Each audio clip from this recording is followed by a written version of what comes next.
don't want to focus on the quarterbacks that the Cowboys can't get. I want to focus on the quarterbacks that potentially they could find within a round, or where they, if they go in the, say the day 2, day 3 of the draft. I just don't feel like that they're going to do anything early. I don't think they're going to do anything in the second round, to be honest with you. Third round, we're probably looking at 4th, 5th, 6th round quarterbacks here. They got their non-Pro Bowl guy. They're happy. Yeah. Well, but sometimes he makes the Pro Bowl. See, this good is enough for the Cowboys. Yeah. This is, but Zach, you can kind of help me along with this one too, if you would, because I know you've seen quite a few of these guys. And the first guy I want to focus on is Jaren Hall from BYU. And the most frequent scout executive comp is Russell Wilson. And the scout executive draft range is 3rd round for the ceiling and 5th round for the floor. And the thing with Hall, and they're saying this about him, he's in this tier where he has the most going for him in this tier that they're talking about that he's in. Mentally sharp, he's accurate, he's a good kid, pretty good athlete, good arm, long time backup, can maybe get you out of a few games. Teams had positive experiences with Hall in meetings. One veteran coach pointing out, the more time you spend with him, the more you like him. He is 25 years old. Yeah. Got a lot of time to learn. I think we're in a situation about these ages because of what the pandemic did. They added an extra year to, the NCAA. Yeah. So we're going to have a couple of I cycles. think this might have been a mission kid, too. Yeah, absolutely he was. Absolutely. In California he was. And not everybody's sold on the Russell Wilson comps, but his ability to stretch the field vertically is not the same, according to one exec. A lot of dink and dunk with this guy. Yeah. Deep stuff is not very good. Does Jaren Hall do anything for you as that? And like I said, I would have him in the 5th round if it was me. Yeah, I've got a 5th on him as well, but I put in my notes I could see him going in the 4th because it seems like quarterbacks tend to get maybe drafted around higher. I love Jaren Hall as a potential Cowboys pick to be your backup to Dak Prescott, but he is one of those guys that has upside, and maybe he could end up being a starter. They're absolutely right about the limited arm strength. He's a good decision maker. Now, some things about him, he needs to see it open before he throws it, which is a knock we've given to Dak at times. But he's one of those guys that can hit tight window throws. And to me, the mobility, this is where you get the Russell Wilson comp because it looks like he's kind of patented his game. Yeah. The way he runs, the way he holds the ball, the way that he's able to maneuver and extend plays. That is very similar on tape to Russell Wilson, but he doesn't have the arm strength that Russ did coming out. I see a guy that's a little jumpy in the pocket, though, too, with him. And he's got a baseball background, so maybe that's kind of why they're talking about the Russell Wilson. I like him a lot. Okay, the next guy is Jake Haener from Fresno State. And the most frequent comparison is Gardner Minshew or Brock Purdy here, is what they're talking about. He's 6 foot, he's 207.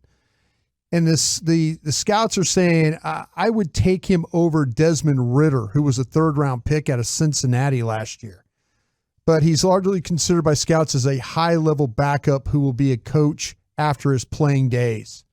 They're talking about his ability to process and to read and deliver. Really good distributor, knows how to play the position, accurate to the intermediate area, has had 4th quarter comebacks. He's just small and not a great athlete. Mm-hmm. He's super safe to me. Like this is a guy that doesn't turn the football over. He makes good decisions. He's got really good ball fakes and play action, gets the ball out quick and on time, good with his rhythm throws, checks it down as well, will take advantage of the intermediate game. He's got a good ball placement. The issue is when there's pressure, he will get rattled. But Jake Haener's got a little moxie about his game. I mean, there's 3 of these guys that I would be very interested in the Cowboys taking on day 3 as a developmental player. Haener's one, Hall's one, and we'll probably get to the other one. Can you really have a moxie if you get rattled with a little pressure? Well, I think so, yeah, absolutely. Absolutely. I mean, I think a lot of these quarterbacks coming out, a flaw of them will be, hey, that's what stands out about Bryce Young. When there's pressure, how do you go ahead and react to that? Haener's one of those guys because he's just smaller at 6 foot. He's not always able to see over these guys. So he's got to have the mobility to extend and get out of the pocket to give himself more of a throwing platform.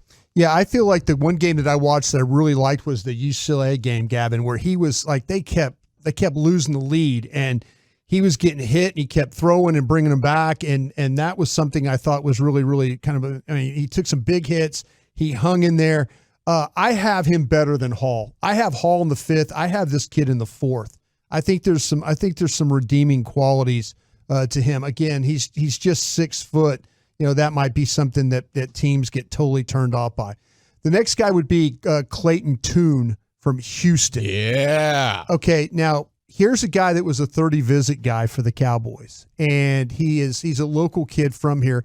Taylor Heineke is his comparison. Early day 3 is the ceiling. 5th round is the floor. And Tune might have the best size and football skill makeup of the guys that we've talked about. He's 6'2.5". He's 220 pounds. He's a 4.64 guy, 37.5 vertical, 10.2 broad jump. So he's an athletic guy. 9.8 out of 10 on the athletic score sheet. Yeah, there's veteran scouts said this guy could go higher than people think. He just has an unorthodox release, added a scouting director. Pretty good runner, pretty tough, probably the worst thrower of the bunch.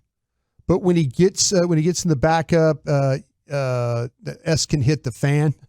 You want somebody who could make plays, and he can do that. Yep. Smart, hardworking, good kid, bigger than others in this tier.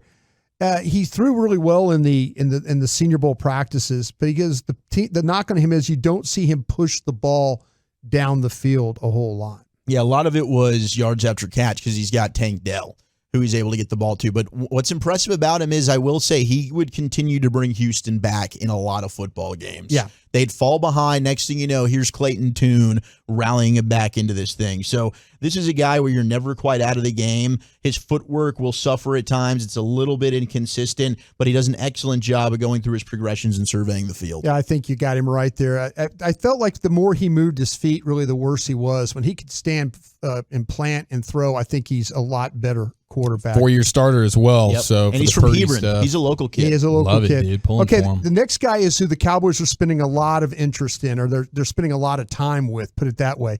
It's Aidan O'Connell from Purdue. I know Gavin has talked about his mustache is a little scary, but maybe also attractive about him in a way of why you would hire him as a quarterback. The comparisons are not very flattering.